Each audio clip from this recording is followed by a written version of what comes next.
years now. I can't get rid of the stink of Hunter Henry on my fantasy rosters. Every year I find myself in a pickle where I'm like, oh, all right, let's go get Hunter Henry off this waiver heap. I'm going to do it again this year. I can't quit him. I can't quit the guy. He will be on my roster at some point this season. Yeah, Hunter Henry's that,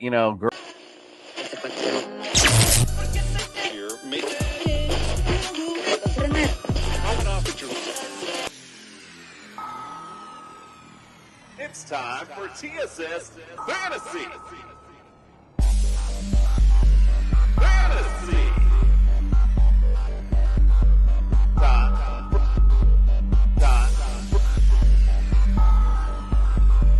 It's time for TSS Fantasy.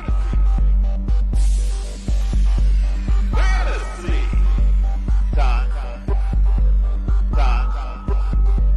It's time for TSS Fantasy. You know, the great thing about being a football player is you don't have to take a shower to go to work. There it is. That's right, ladies and gentlemen. It is Commissioner Cooper, and it's time for TSS Fantasy. Yeah!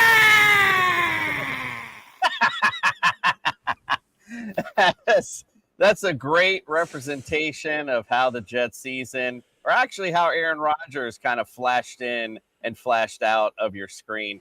Let's get things started tonight. By the way, I totally screwed that intro up. Justin, when you sent the text, I looked down and I hit the damn intro. Damn it, we're going to play that clip later because the full thing is really funny. All right, well, let's get the introduction started. Welcome into the studio. It's the Judge Jordan C. Thomas. Welcome into the studio. Man, yeah, I was so excited to see the Hunter Henry clip dug out of the archives, and that's my boy. Sadly, I didn't play him in week 1, and I just have to say, is there a happier Jets fan in America than Freddie right now? Does he not know? I think he does know, but he's like pretending not to know. Like it's like one of those situations. All right, well, let's welcome in. Let's hear his thoughts. Welcome into the studio, Fred the Jester Reyes. Where's my QB Reyes? How's he doing tonight? Even the Bucks won a Super Bowl with Trent Dilfer. Okay, so without running game and defense, we shall succeed. Let's go, Jets! We'll see you in Dallas. I feel very vindicated all off season. All I could hear about was Tua and his health and this and that. Your boy didn't even last the first series. Let's also welcome to studio Justin Jesus Herrera. Hey guys, so that happens. Aaron Rodgers, after four drive, or not even a full drive, like he got 4 snaps off and it was just done. It's also kind of weird to see the commish victory lap in an injury here. I don't know about that one. Know about that one now. That's some bad karma right there, commish. That's some bad karma. It's not bad karma, sir, when I spent all offseason hearing all about Tua and all about his health, and I kept proposing the same question.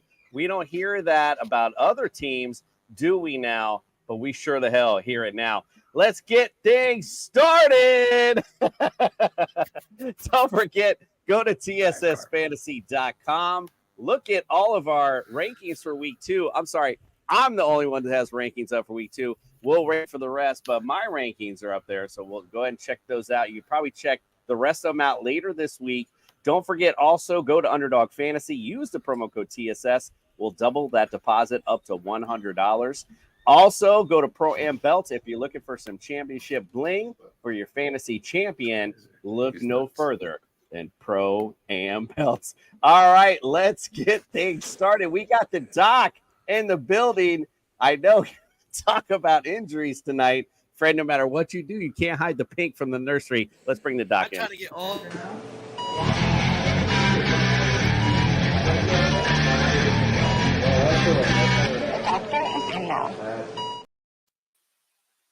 The doc is in. Welcome in, my friend. It is time for week 1 house call. And I know you're a little bit busy to start week 1, man. We got a lot to talk about.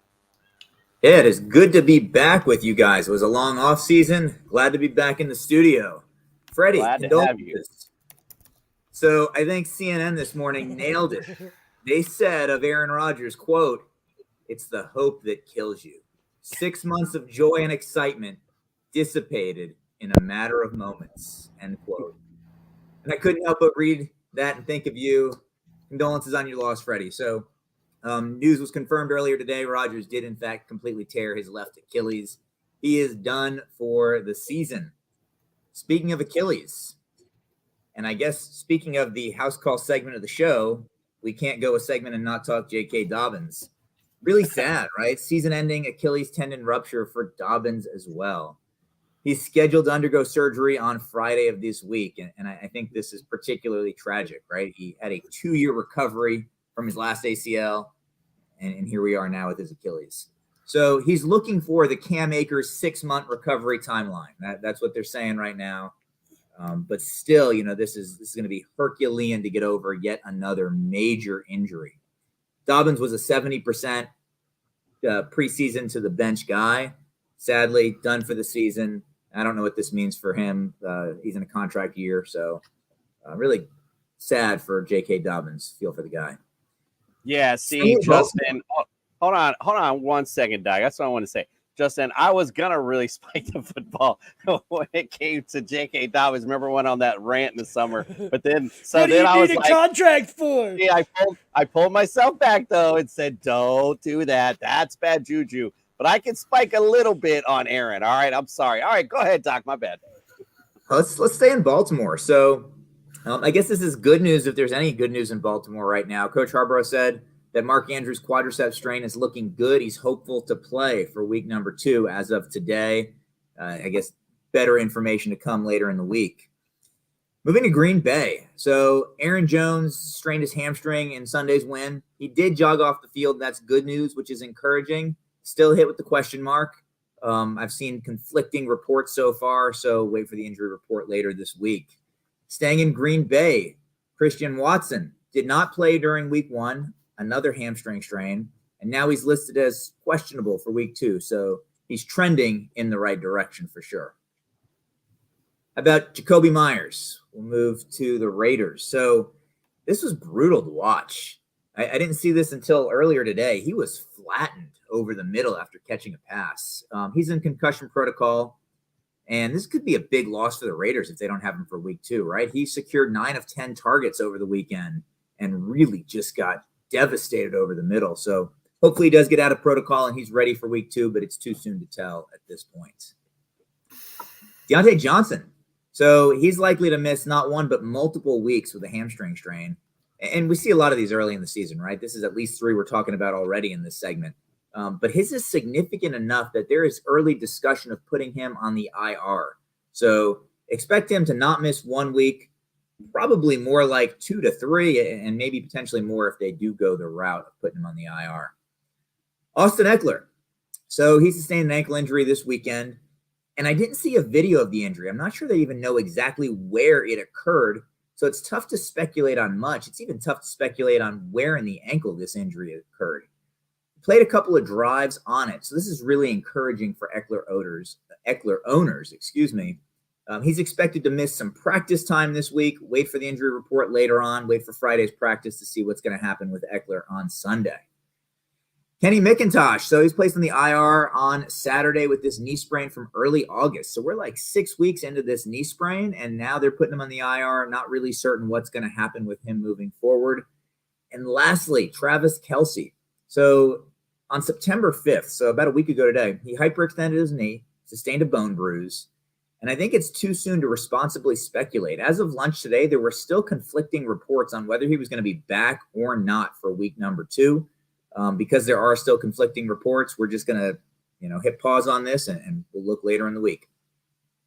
Indeed. Commissioner, that's what we got. That's a major blow for Kelce owners.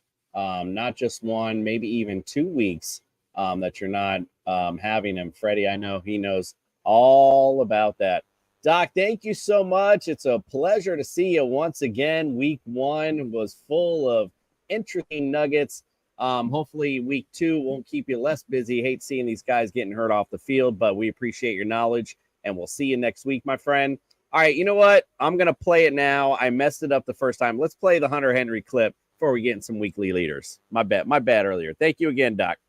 For several years now, I can't get rid of the stink of Hunter Henry on my fantasy rosters. Every year I find myself in a pickle where I'm like, oh, all right, let's go get Hunter Henry off this waiver heap. I'm going to do it again this year. I can't quit him. I can't quit the guy. He will be on my roster at some point this season. Yeah, Hunter Henry's that, girl that, she's not quite nice in the face, but she's got some boobies on her, and it's late, and you're drunk, and you need something. So that's Hunter Henry right there. Yeah!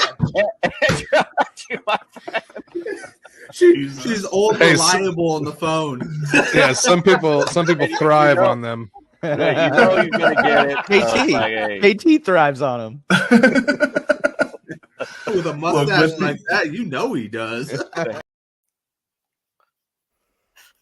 Hunter.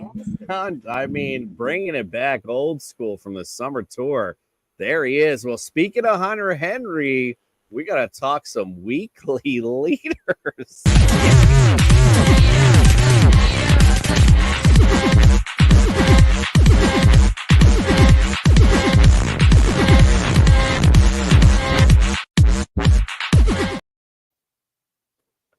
All right, let's get into our QB leaders for this week. Number 1 on the list, it's America's team, Tua, who is numero uno on our list as our weekly leader. I'm just so proud to say 466 yards, 3 TDs, 1 interception. What a day for Tua and this Miami Dolphin offense. But after that, the rest of all of fantasy is like some twilight zone that I didn't know what we woke up from. And this is why we do our show, because all this research and all this stuff that you guys put in the off season, it don't mean a goddamn thing in week 1. How about when the Dallas Cowboys defense is the number 1 overall fantasy point go-getter? I mean, the Niners.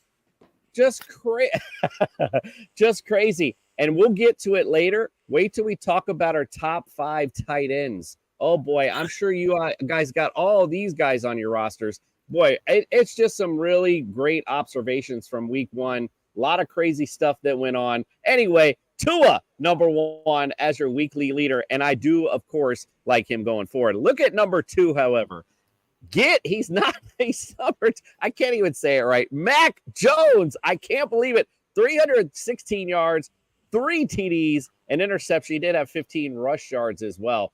Great day for Mac Jones. They were trying to essentially at first look at the Eagles got up on him. They were trying to kind of come back on the Eagles. The Eagles weren't putting up a lot offensively, but it was just a lot of yards all the way around. So Mac Jones, great day from him.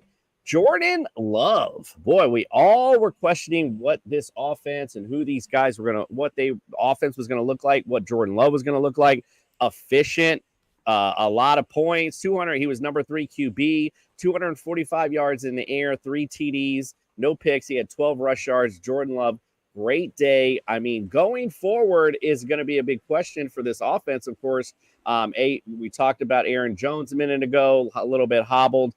Next week, the Packers, however, don't be surprised. They're going to, I think, reign free next week when they I thought I had the schedule up here and I just realized I have the same as last week, so I don't even know who they're playing right now. But I'm sure they'll have a good week nonetheless.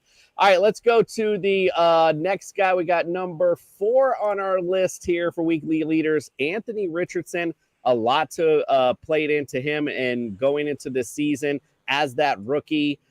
Coming in with the Colts offense, absent Jonathan Taylor, not an easy situation to walk into, but Anthony Richardson, he played well, 223 yards, 1 TD, did throw a pick, but this is where it came in, the dynamic aspect of 40 yards on the ground and a TD. So there you go with Anthony Richardson. I don't see why you don't like that going forward. The defense doesn't look all that great as we saw. So I think Anthony Richardson is going to keep getting this Colts offense with his legs going forward. Now, the return of Jonathan Taylor in week 4, let's see how that plays into this offense, makes him even better, even more dynamic. Does it take it back? We'll see as we go forward. Number 5 on this list, Deshaun Watson. And a game, quite frankly, he didn't play very well. I mean, it was raining, of course, but 154 yards, 1 TD, did throw a pick. He, again, on the ground, 45 yards, rush and a rush TD. That's where he's making his money. That's where these running quarterbacks like Josh Allen, well, I didn't show up last night, we're supposed to show up for you. So they at least got him into your top 5. And I was talking earlier in this offseason about the Browns going forward. I like Deshaun going forward. All right, let's go on to our leaders at the running back position. Justin, take it away. Talk about your the leaders at the running back position. Oh, okay. Hold on one second. I'm pulling it up right now. Oh, here, I'll feed it to you. You're good. I got it. You're good. Okay. I got it. So it was a return of Aaron Jones last week.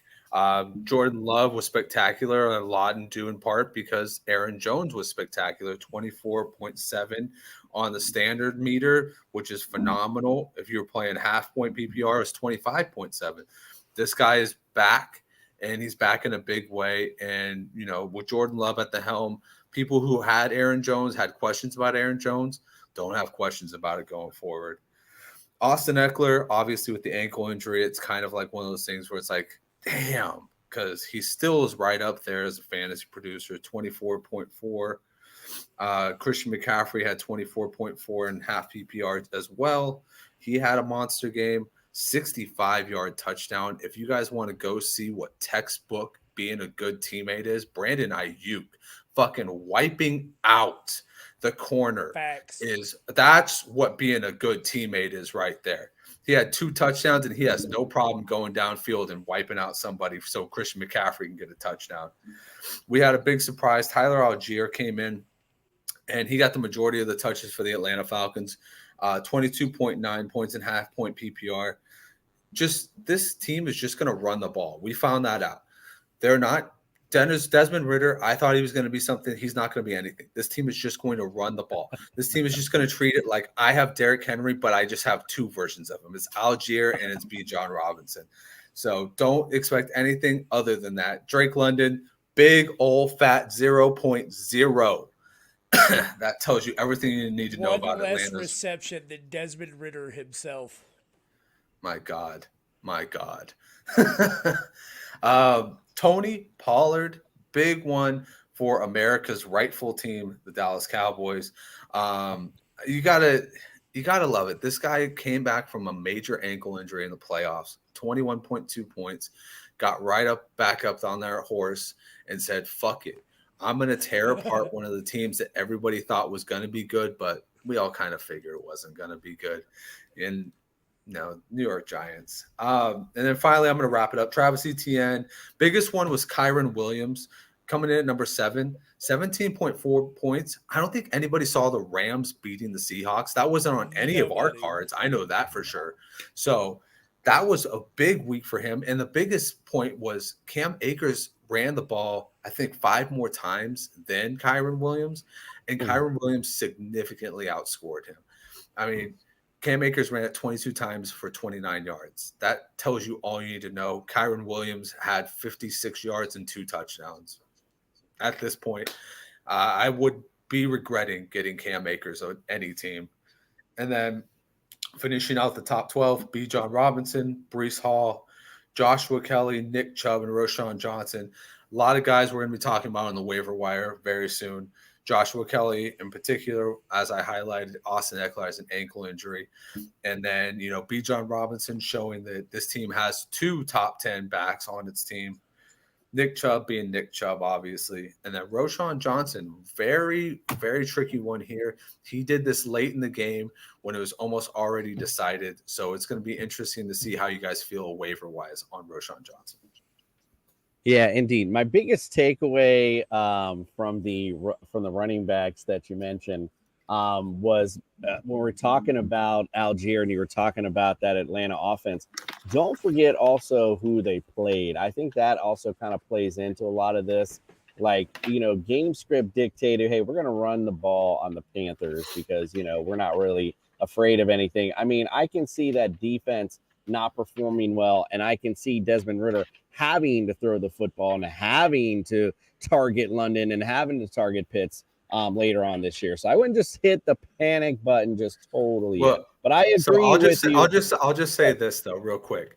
This team did lead the league last year in rushes and rushing attempts. Period. That's their identity. What does Arthur Smith do? He had Derrick Henry and that Tennessee offense run the fucking ball all day long. Yeah. I'm not disagreeing with you. I think there will be plenty of times for Desmond Ridder to prove his weight in gold, but I think the scheme is to run the ball until the defense is just fucking dead from fucking tackling.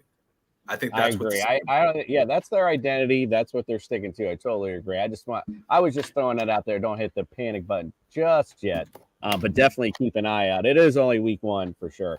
Fred, talk about the receivers. Let's talk about our leading receivers. What we got? Who we got number 1? Receivers this week. So this week, number one was old Tyreek Hill from Miami, the second America's team, I guess. Who's number 2? 11. Hold on. We had with the volume of targets, Tyreek Hill had 15 targets, 11 receptions, 250 yards, and 2 touchdowns. That's gold. But if you listen to TSS, we knew it was going to be a back and forth game. Second, my man Justin Brandon Ayuk, 8 receptions, 129 yards, and 2 touchdowns. I mean, that was just the Niners actually looked really prolific that day. It was a beautiful thing to watch with McCaffrey and the receivers going crazy and Purdy looking great. I mean, they looked really strong. Jacoby Myers, 9 receptions, 81 yards, and 2 touchdowns. Where did he come from? I mean, listen, we didn't think Mac Jones was going to do it. They kept up with the Eagles, so, hey, they figured it out. Bourne, 6 receptions, 64 yards, and 2 touchdowns. Wait a minute. I got that wrong. Hey, real quick. Shout out to LeDuc for calling Kendrick Bourne. Yeah. Shout out to LeDuc. Big. For sure. I mean, for sure, Fred.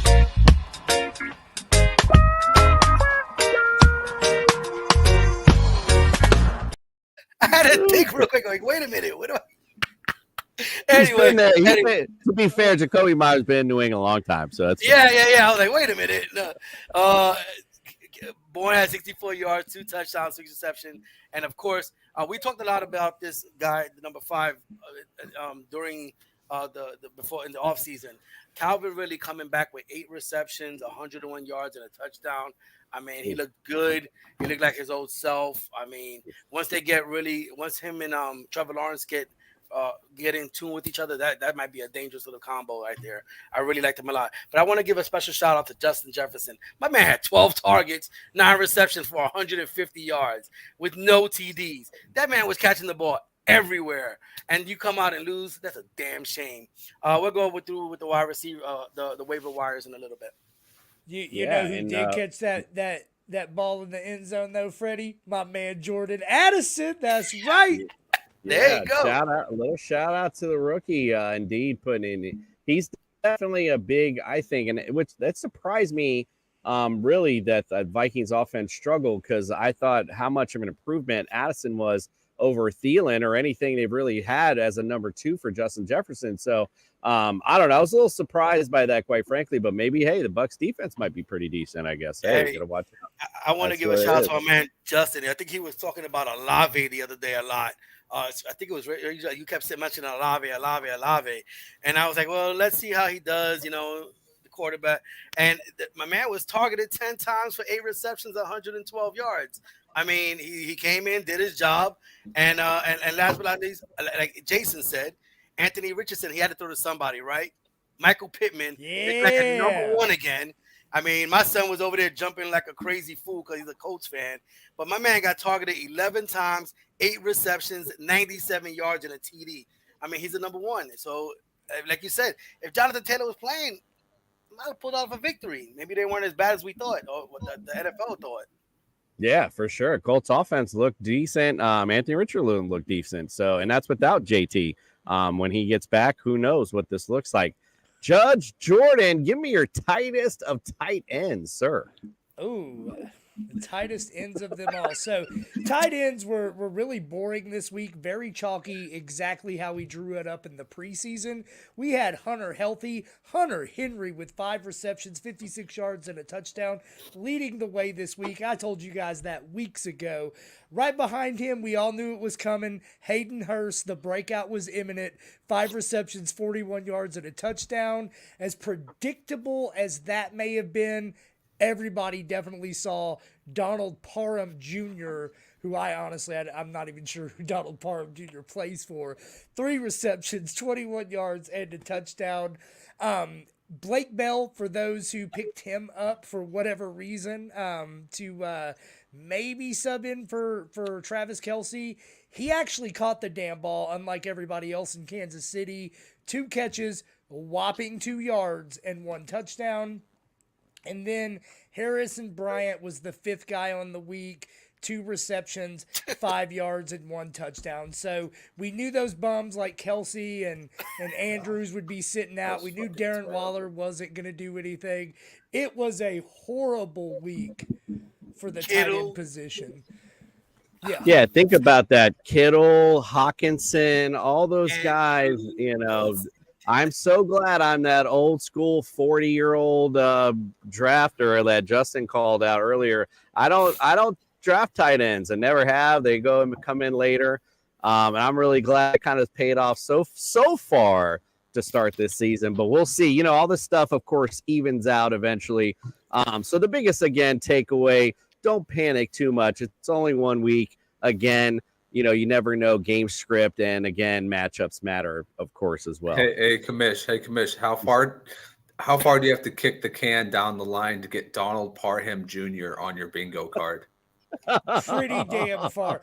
I would have rather went with Travis Kelce, who missed the game. And I just want to say, Coop, I get it, man. I get it. You're taking your little victory stroll tonight, but we saw the Kansas City Chiefs offense. Travis Kelce's going to get 40 targets a game. They got nobody in there to catch that damn ball.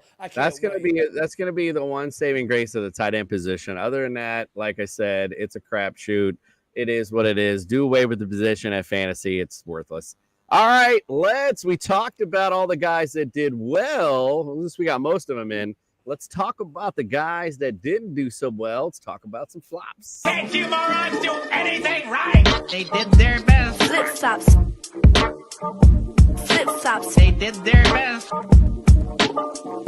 Flip stops. Calm down, diddly diddly diddly diddly diddly.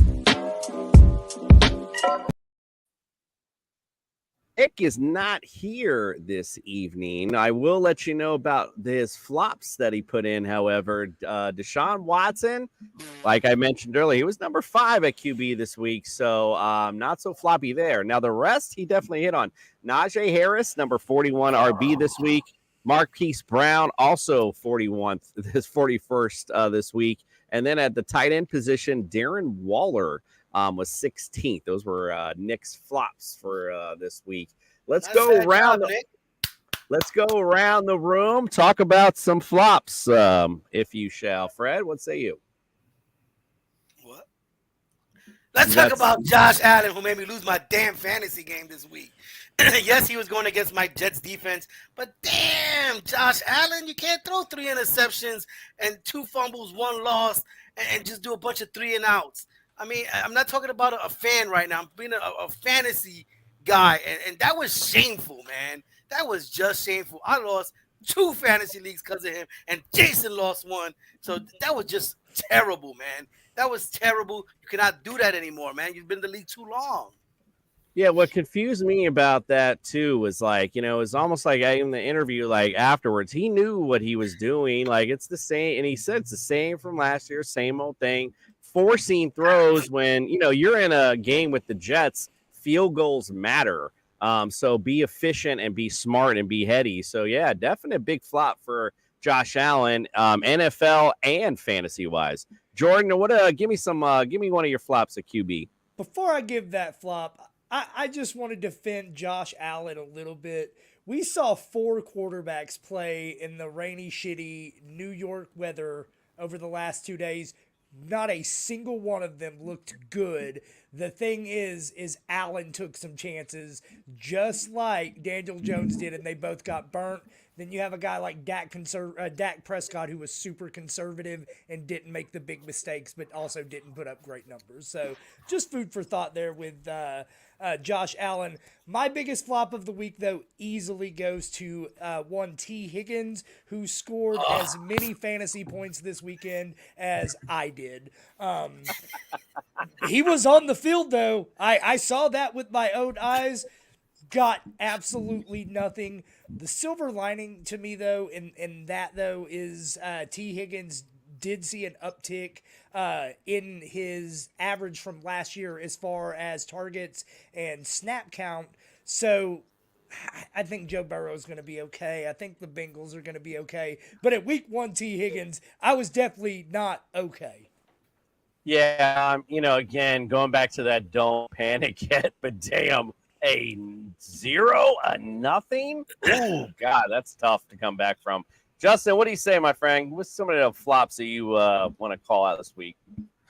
Hey, I got burned for calling T. Higgins the worst second or the worst 1B receiver out there. A lot of people were telling me I was a criminal for saying that Brandon Ayuk, that Jalen Waddle was better than T. Higgins.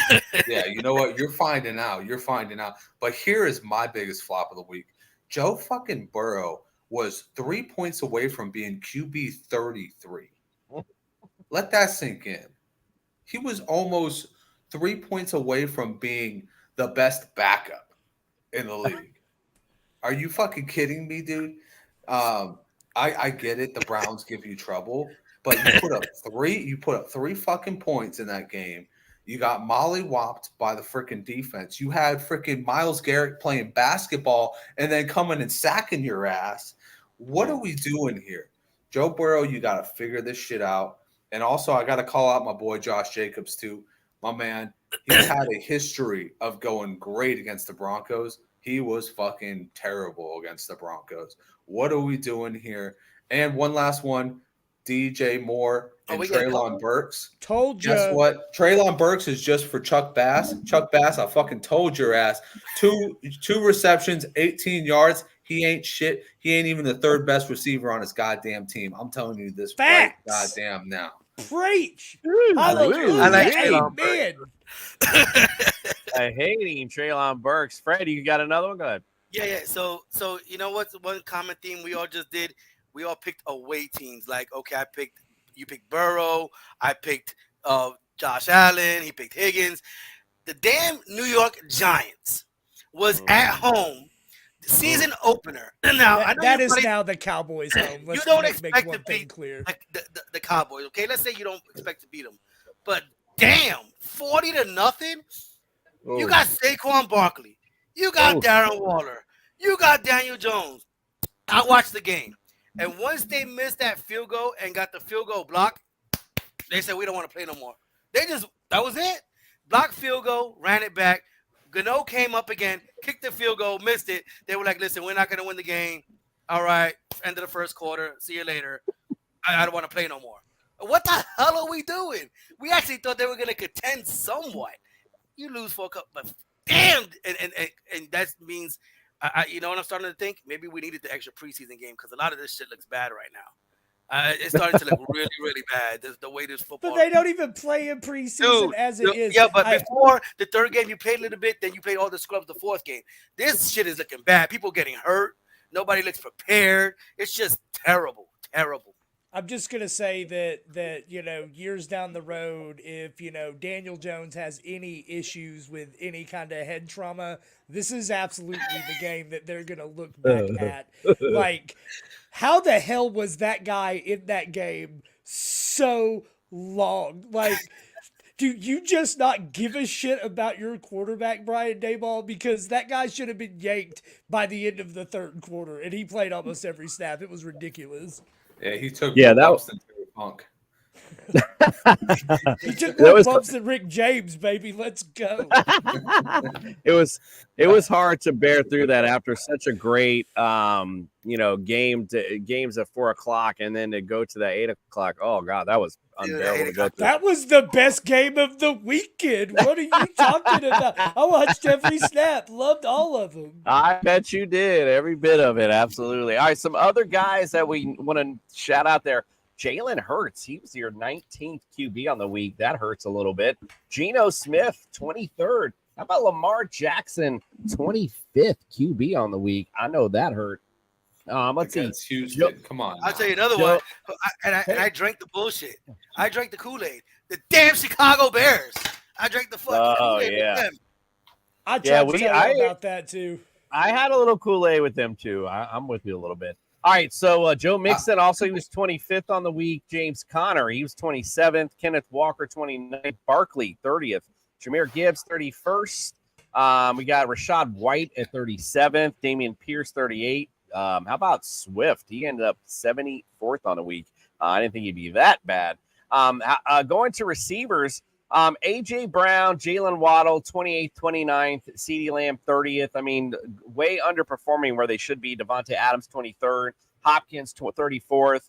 Deebo Samuel, 36th. Mike Williams, 48th. Jamar Chase, 51st. Jahan Dotson, 52. I thought that was going to be a good matchup for him.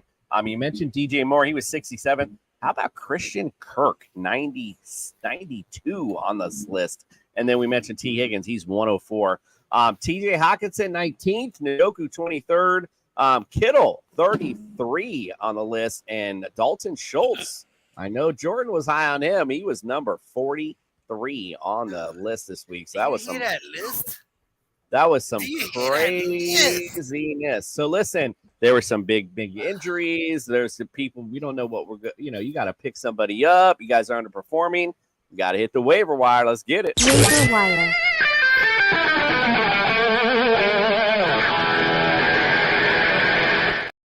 All right, let's go around the room. Jordan, we'll start with you. Give me your QB waiver wire pickup this week. So my QB waiver wire this week, out of everybody we have listed, is Jordan Love. I love the upside that we've seen with that kid. I think I've seen enough of Mac Jones to know who he is.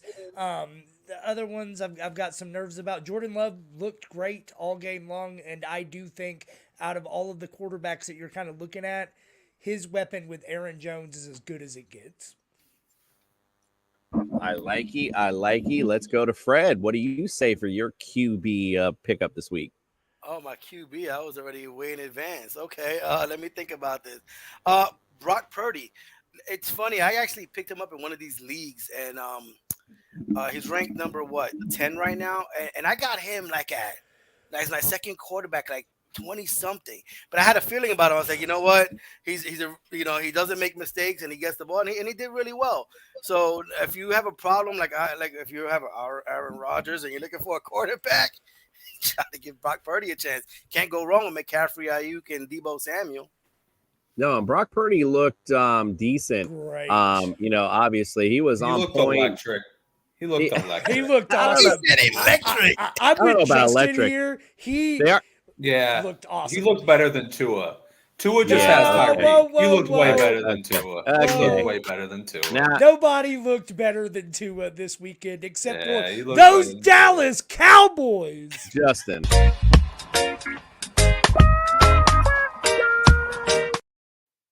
All right, let's get Tyreek Hill is great. Talking about, I know. Tyreek threw that last pass right to himself there at the end. That was a great job. Well, he had enough space, didn't he? So no, he really didn't. That was like a dime drop that Brock Purdy wished he could throw. Mac Jones, Mac Jones is. Oh, by the way, the 49ers playing the Rams next week. So, is this Ram team for real? We didn't bring that. Justin, I'm sorry you did bring that up earlier, but is that defense for real? We'll see. They were pretty decent last week, Helen Geno Smith, but is that bringing Geno Smith back down to earth? Who knows? Did you guys watch that video? You watch that video of Geno saying, "Oh my God," when Arnold's coming at him? Cool. That shit's hilarious. So cool. God. I know because why? I mean, would we all be thinking that if Aaron Donald's coming directly at us, like wanting to like kill us? Yeah, that was totally funny. I loved it. Absolutely. Jordan Love this week. You mentioned him earlier. Sam Howell. He was number 11th on the QB roster. Somebody to look out for. Jimmy G. He was number 12th, and Baker Mayfield. He was 13th. So if you're looking for somebody in a pinch, those are a few QBs to look out for. Running back position, Justin, give me a running back that we need to be grabbing this week. Yeah, so I would be, if I was a bet man right now, I would be grabbing Joshua Kelly right now, because if this ankle injury is substantial, he already had a good week last week. He's just going to fill right into this role. And this role is just, it's the Christian McCaffrey role. It'll make you look good even if you're bad. And that's how Joshua Kelly rolls right now. He's not a really good running back whatsoever. But guess what? You're just getting constant dump off passes. You're getting all the red zone work. You got to love it. Like I said, if Austin Eckler does come back, then I would say go Justice Hill, because this is the guy who's probably going to take over in Baltimore. He's just a lot better than Gus Edwards. Gus Edwards looks slow to me. I look at Justice Hill. He's got a little bit more pep in his step. He's got less injuries to him. It's just a little bit more electricity and explosiveness when he hits the hole. So it's either Joshua Kelly if Eckler's injured, or Justice Hill. Well, that's what I like in my running back, some electricity when you hit the hole. Let's go. Jordan, what do you say, my friend? And he likes that in more than just his running backs. For me, this is a no-brainer. He's not available in too many leagues I'm in because I drafted this guy a lot, but Roschon Johnson, I thought Khalil Herbert would hold down the fort. I was pretty high on him too. And I think Roschon Johnson has probably already taken the reins on this job. I think his role is just going to increase. He is by far the best thing that the Chicago Bears have going for them. And I think down the rest of the stretch, listen, no problem with Josh Kelly. I get it. Austin Eckler's their dude. The dude in Chicago, it's wide open, and I think Roschon has positioned himself in the leader's role there. I like it. Fred, what say you? I'm going to go kind of disagree with Justin a little bit. I would stay with Gus Edwards. He's been on the depth chart as the number 2 since forever. Dobbins did what he usually does, goes down like every single year. And I think he was the complement to Dobbins. He was the power back. So I think that's what you still have. You still have Lamar back there. You still need the power back because Lamar's elusive. I think even though Hill's going to get a couple of attempts, I think Gus Edwards, because he's been there longer, will get the majority. So in the short term, I will go with Gus Edwards. Yes, I like that. Kyrie Williams, I think it was brought up earlier. Kenneth Gainwell, he's somebody that was actually utilized a lot. Now, popped up on the injury report, so we're not sure what his injury. I think it was rib injury, actually. So I have to see if they're broken or fracture, if it's just bruising. But Kenneth Gainwell seemed to get a lot of the carries. Unfortunately, though, I feel like that Eagles, that's almost like chasing the dragon offense, where 1 week it's going to be Kenny Gainwell, 1 week be Swift. Maybe Penny will get in there. Chuba Hubbard actually showed up on here on this list as well. He was the 28th back this week, so somebody else if you're looking to grab somebody off the wire. All right, let's go to receivers. Who do I have? We started with yet. We'll go to Fred. Give me a receiver you like. Let's go with Rashee Rice from Kansas City. He was number 23 this week. Kelsey might not play again, and the ass clown named Kadarius Toney dropped a bunch of passes, and then went online and made fun of the Giants after he dropped 3 touchdown passes.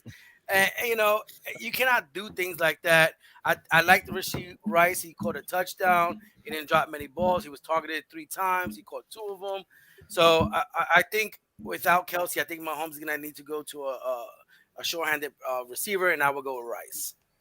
You love them Chiefs, boy. I got to tell you. All right, let's go to Jordan. What do you say, my friend? Who's the receiver you like? Justin, I'm assuming you're taking Puka, right? Good I got another plan. I got a backup plan. if you Okay. wanna Well, take somebody's got to talk about Puka, but listen, I got to talk about all day big play. Zay Jones with the Jacksonville Jaguars absolutely coming out hot right out of the gate. There were a lot of reports in camp and in preseason that he was getting the bigger share of the targets. He was lining up outside. Kirk was relegated to slot receiver. I wasn't ready to believe it until I saw it. And listen, I get it. And Freddie, I'm sorry. That Garrett Wilson catch last night was absolutely nasty, but it had nothing on that freaking Zay Jones catch on Sunday. I'm all in on Zay Jones. He will be the wide receiver 2 in Jacksonville, and that is a startable fantasy position for the rest of the year. That's a definite startable. I agree. Justin, what say you? Give me a receiver pickup. Yeah, so I'm gonna go Puka Nacua. Yeah. I tried to tell you guys. Go out and get this guy Puka Nacua, and now you're seeing it. And now it's not gonna be so easy. So this is the guy who literally can play the Cooper Cup role to a T. He can do the end arounds. He can do the deep routes. Everybody's talking about Van Jefferson. Van who? Van Jefferson. I don't even think he's showed up on the scoreboard. He ain't nothing. Little Tutu Atwell, he'll probably be gone in a couple weeks anyways, bro. He's like 5'6", like 5'5". I think my leg's bigger than that guy. Anyways, Puka Nacua, he's the real deal. And for the next 4 weeks until Cooper Kupp decides he wants to come back, he is going to be the real deal. So I would go out there. I would grab as much Puka Nacua as I can, and I would stick him in a flex position because he is going to be money for the next 4 weeks. 15 targets. When I go out, I always try to grab as much Puka as I can. Richard M., what is up with you, my friend? We appreciate you for joining us tonight. Let's get on to some other receiver options. We talked about Kendrick Bourne earlier. He came out of nowhere with Mac Jones. Romeo Doubs, he was number 8 on the week this week, so maybe something to watch out there as well. Rashid Shush. I never say it right. He's number 9 this week. We talked about all last year. Fun. Go ahead and say it. Shaheed. Thank you. Am I saying it right? Rashid. Yeah, it's just because Shaheed. you're adding an extra S in the middle of his name that's not even there. You're confusing yourself. It's because I spelled it that way in the notes. I said it the way. I'm telling you, I'm like Ron Burgundy, and whatever's in front of me, I'm going to try to read it. All right, so yeah. Anyway, that guy, he was number 9 on the list this week, believe it or not. So watch out, see if that's a trend going forward. Tutu Atwell, never mind. Darnell Mooney, he's not as big as Dustin's leg, so we don't even need to talk about him. Darnell Mooney showed up. He was number 16th on this list. And someone, Jordan, texted me about on Sunday. He said, who the hell is this River Craycraft kid? Number 20th, a 20th receiver on this list. Definitely like him a lot to pick up a lot of good passes that won't be going to Tyreek and Jalen when they have some set coverages. He was definitely that offset guy. Played well in this offense, so definitely like him a lot going forward. All right, let's go to the tight end position. Justin, we'll start with you. Give me tight end to pick up this week. I would try and get Sam Laporta if you can. That's a redraft dart right there. Sam Laporta, he looked good in his first start against Kansas City. I think that Seattle's an even better matchup. If you remember, Seattle's defense last year was one of the bottom 2 against tight ends, and they were just terrible last week too. So I would see if Sam Laporta is available. If you want a deep dive one, I would try and go with somebody like maybe a shit. I don't even know. I don't really even give a shit about that someone. Maybe a Mike Gesicki at this point. Jesus Christ. I love it. And just to answer your question last week, the Seahawks, they were 20th to fantasy tight end. So again, as you mentioned, not too good against tight end still. Freddie, what do you say? Let's go with Hayden Hurst. He's been around the league quite a while.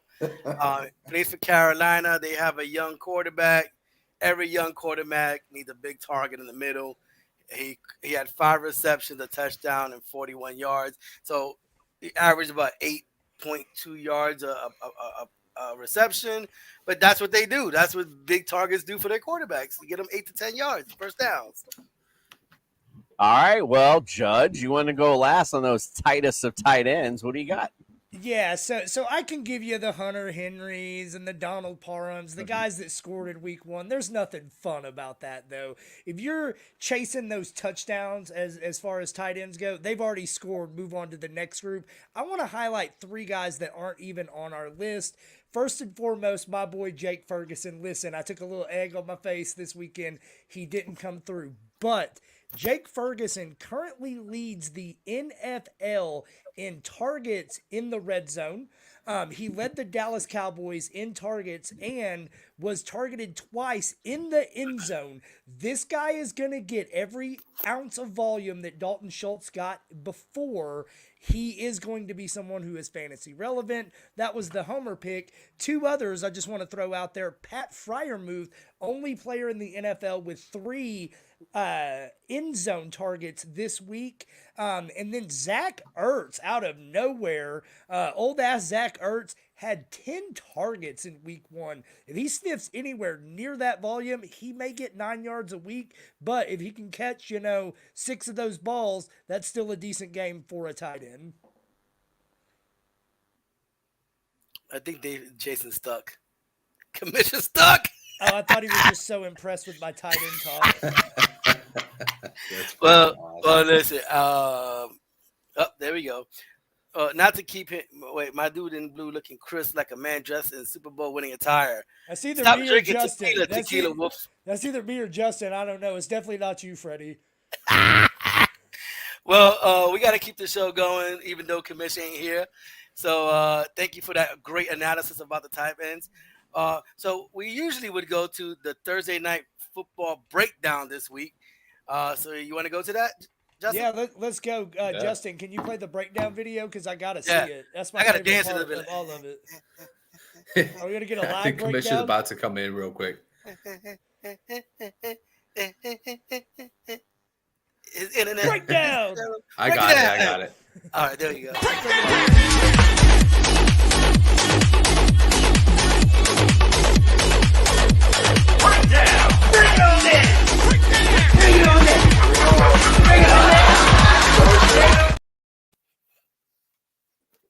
That was electro music, like You gotta have the gut to go into that shit, bro. You gotta.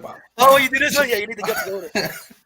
Shake Weight, if you're watching, we would love a sponsorship. Bring it on down. Bring it on down. Bring it on down. What did I do? All right, so let's go with the Vikings versus Eagles. I picked the Eagles, even though the New England gave them a hard time. It is still the Philadelphia Eagles, and the Vikings were very unimpressive. I think they're going to be in trouble if they go 0-2. So I'm definitely picking the Eagles. And it's at Philadelphia. I don't see no way Minnesota wins. Yeah, no, I'm totally going with the Eagles. I mean, listen, the Vikings looked worse than the Eagles did against the Patriots. I mean, shit, the Vikings got their ass whooped by the fucking, the Bucks. I mean, come on now. Baker Mayfield fucking whooped your ass. And you're telling me you're going to go in to Jalen Hurts' house and beat him? No, I'm sorry. Pass on that one. Jordan? Kirk Cousins in prime time. And that's all I got to say about that. It's the Eagles. All right, I think I'm back, hopefully. Let me quickly just set up the game right. Vikings. Actually, the series. Did you guys already do this part? The series is tied 15-15. No, we skipped all that. Just cut right to the chase. All right, good. That's fine. But I gotta like setting it up. So series is tied 15-15. Eagles last one last year, 24-7. Tomorrow night, 68 degrees, clear skies, winds at 9 miles an hour. Looking at the defensive matchups, really the only thing that stands out, the Vikings defense stood out against running backs. So maybe something to point out in this matchup. But the Vikings defense still, to me, doesn't look all that great. So pick-wise, I guess everybody went through their picks. I am also going to go with the Eagles. But Greg, he's going to be our lone wolf this week. He actually went with the Vikings. So let me do a quick shout out to Greg. Here's your lone wolf, bro. He's going with those Vikings this week. I mean, that's a tall Did he see task. something that we didn't see? I'm not sure. Something tells me he needs some points. I think he thought he was going to. Oh, my bad. I think he was trying to be a little sneaky and try to catch up a little bit this week with that. I'm not really sure what was going on there. But we'll see. I think this matchup, actually, though, for both offenses will be a good thing. I think Kirk Cousins will get a little off in this matchup. I know he's a he's not the guy that goes out in prime time and does a great usually. But I think at least he'll have to put points up. So I think you'll see Kirk Cousins do well. I like Jalen Hurts to bounce. He's not going to be in the nasty wet rain that we saw in New England. So I like that offense to bounce back as well. So hopefully we'll see a nice fantasy bonanza on Thursday night. That's the hope anyway. All right, well, that will do it for us. The last part of our show is time to take a visit from Mr. Mallard as we visit Sophistication Station. Welcome to Sophistication Station. Hello, and welcome into another episode of Sophistication Station. This is week 1, and week 1 was anything but sophisticated, unfortunately. But we need to find some guys to help us make this class up a little bit, so let's get into that. First of all, Puka Nacua, he stepped in when the Rams needed a replacement for Kupp to the tune of 10 receptions for 15 targets for 119 yards. That's the type of class that you need on your team. So get out there and take a look at Puka Nacua, as well as Roschon Johnson. Roschon Johnson, pretty even split when it comes to Deontay Foreman there, but looked a lot better and more productive than Deontay Foreman. So I expect Foreman to slowly fade to the background and Roschon Johnson to get more action moving forward. And then Gus Edwards, unfortunately, another big injury for J.K. Dobbins early on in his season. Gus Edwards will step up in that backfield in a run-first offense alongside Lamar Jackson, so Gus Edwards would also be a great add. And then Tyler Algier in Atlanta. He looked great with the touches he got. He's going to get more touches, at least in the short term here, because the Falcons seem to be taking it slow with Ritter and really protecting on how much they let him do. So Tyler Algier should continue to see a pretty heavy stream of work in that backfield. And then if you are an Aaron Rodgers owner like myself, unfortunately, our night was not very classy last night, but we need to go and find some replacements for the value that you got him at. The rest of your team should hopefully be pretty good. So let's go out there and take some shots on guys. Baker Mayfield is a guy that I feel good about in the short term. The majority of his games over the first 6 weeks of the season outside of his bye week are at home, in between Chris Godwin and Mike Evans in a formidable backfield. Baker Mayfield could just save the lineups that you thought were shot after Aaron Rodgers tore that Achilles last night. If you're looking for more advice every week here, the Waiver Wire on Sophistication Station on TSS Fantasy, I am Andrew LeDuc, a.k.a. Mr. Mallard of the Divot and Pivot Show. Keep it classy, my friends. Baker Mayfield literally looks like the Monopoly guy. Give him some gray hair on that thing. God, he looked just like him. Before we close out tonight, one thing I didn't get, I wanted to ask you guys for the Thursday night matchup. Give me go around the room real quick and give me a top performer and give me a guy that we might shine that we're not thinking about. We'll go with Jordan first. Give me a guy for Thursday you like. The guy I like for Thursday is the same guy I like all season, Devontae Smith, who gets no love compared to A.J. Brown, but performs just as well. The sneaky play this Thursday, look, I know he did you wrong, and I know we've been telling you all offseason to avoid him, but I think this is the DeAndre Swift one opportunity this season to bust. We know those Penny's not going to be active, more than likely. We've got Gainwell, who is banged up. I think there's a good chance we see some work from our boy Swift this week. I like you, Justin. How about you? Yeah, let's see. I'll go Swift as my my guy as well. And I think that it's just, the opportunity is going to be there. This offense is really, really fucking soft. And I think that they're going to kind of see what they've got, and hopefully it clicks that, they have got a freaking weapon who can go nuclear and put their team over.